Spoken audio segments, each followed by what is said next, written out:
Cher Monseigneur, président de la conférence épiscopale, chers évêques, chers pères, c'est pour moi un honneur et un grand plaisir de vous revoir à nouveau, surtout en ce début d'année. Je vous avoue que, comme vous, mon cœur a désiré cette rencontre depuis de longs mois. Et comme on dit, plus longue est l'attente, plus grand est le plaisir. Je voudrais tout d'abord vous remercier pour votre sollicitude constante, pour vos prières et pour votre ministère au service de la morale et de la paix dans la cité.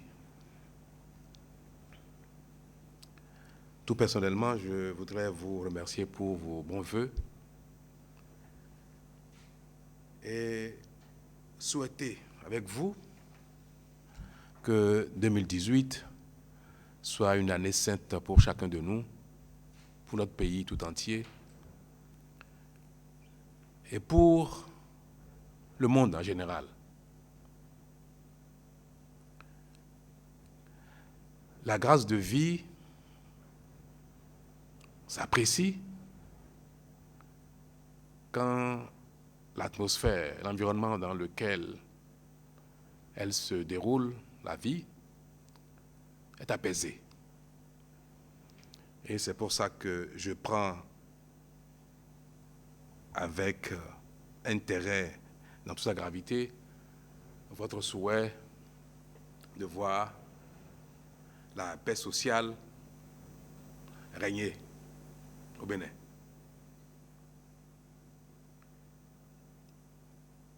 Je dois vous avouer, cher évêque, que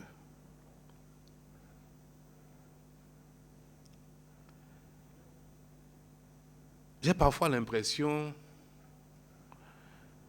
que votre fils que je suis, que le fils de l'Église catholique que je suis, cette appartenance ne suffit pas à elle seule pour témoigner de mon attachement à l'Église catholique. C'est vrai que dans ma fonction et dans le choix que j'ai fait de ne pas donner trop de visibilité à mon appartenance, ma proximité avec l'Église catholique peut parfois vous causer quelques frustrations. C'est volontiers que j'ai fait ce choix pour rétablir un peu l'équilibre nécessaire entre le pouvoir exécutif et la religion, voire les divers courants religieux.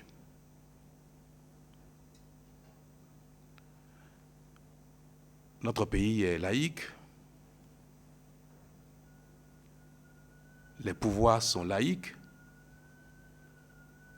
et l'appartenance de nos élus aux ordres, aux courants spirituels, religieux ou ethniques doivent rester dans le domaine du privé. Et c'est pour ça que, à peine au cœur, je fais souvent l'effort de ne pas exhiber de manière trop ostentatoire ce que mon cœur souhaite, ce que mon cœur veut, être souvent à côté de vous, dans vos bras. Je voudrais que vous puissiez l'accepter malgré la frustration que ça peut générer. Je voudrais vous rassurer également de ma volonté d'œuvrer pour la paix en général et pour la paix entre les religions.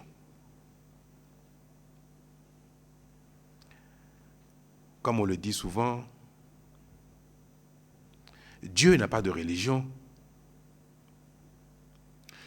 C'est nous les hommes qui avons chacun une religion.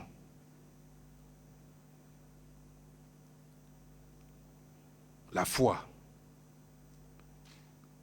en Dieu et l'appartenance à la religion sont deux choses compatibles,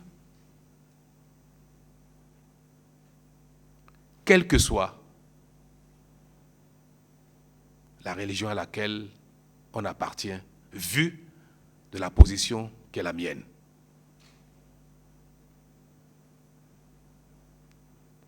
C'est pour dire, en d'autres mots, que de ma position, je dois m'efforcer de considérer que toutes les religions sont les religions de Dieu. Pour autant qu'elles prônent l'amour, qu'elles prônent la paix, qu'elles prônent la morale. J'ai parfois éprouvé quelques peines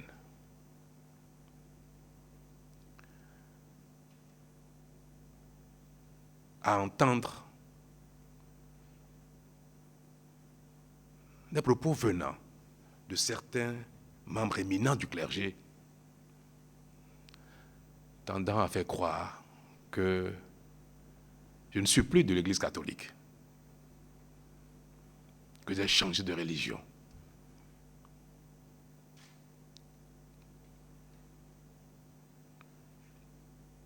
Pourtant, vous avez la preuve que je reste fidèle à mon Église.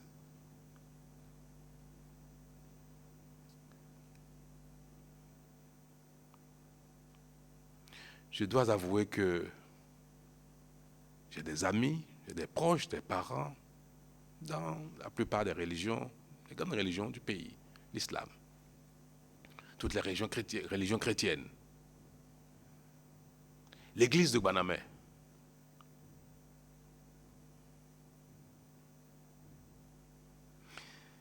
Et comme vous le savez, vous me connaissez bien, j'aime bien être direct. Et rien n'a de trop grand poids à mes lèvres. Mon souhait est que toutes les fois qu'il y a des difficultés, pour ne pas dire des conflits entre les religions, que le président de la République soit suffisamment inspiré, lui et ses proches et collaborateurs, pour œuvrer à la concorde. Notre pays, ces dernières années, a pu connaître quelques difficultés en termes de conflits entre l'Église catholique et l'Église de Guanamé. Et je me réjouis que depuis un peu plus d'1 an,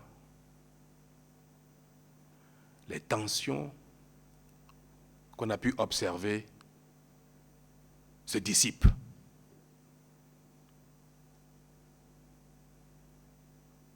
Je prie Dieu que cela se renforce et je voudrais vous exprimer ma fierté d'œuvrer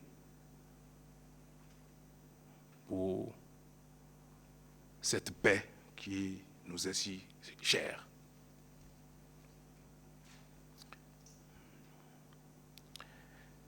Chers évêques, membre de la conférence épiscopale, je le dis avec gravité parce que cela m'a causé souvent des peines. Je demeure un catholique pratiquant. Mon épouse et moi, mes enfants, malgré le respect que j'ai et la protection que je dois à toutes les religions qui appellent Dieu. Et je voudrais donc vous prier de veiller sur moi, de prier pour moi, afin que je le fasse encore mieux que ce que j'essaie de faire jusqu'à maintenant. Les incompréhensions qui peuvent exister, qui peuvent avoir lieu parfois entre un père et son fils, doivent être de nature à consolider les liens. Il y a une fronde sociale, c'est vrai. Il y a une situation un peu tendue.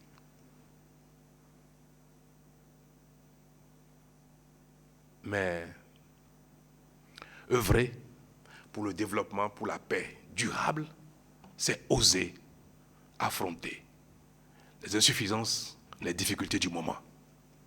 Ah, que je voudrais tant que l'Église catholique m'appuie, m'accompagne dans ces choix, si difficiles, mais si nécessaires pour notre redressement. Ma vie est faite de grâce.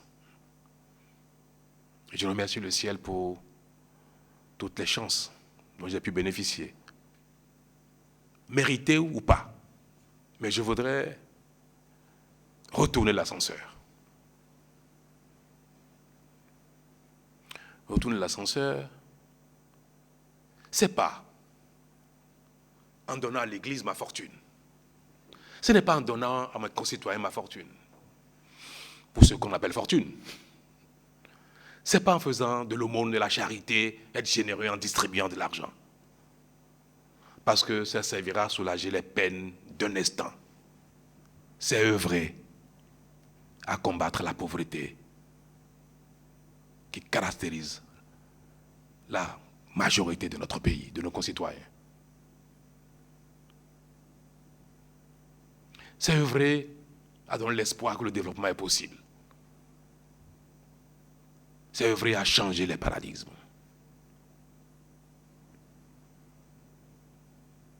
Nous avons besoin de nouveaux paradigmes. Nous avons besoin de nouveaux repères.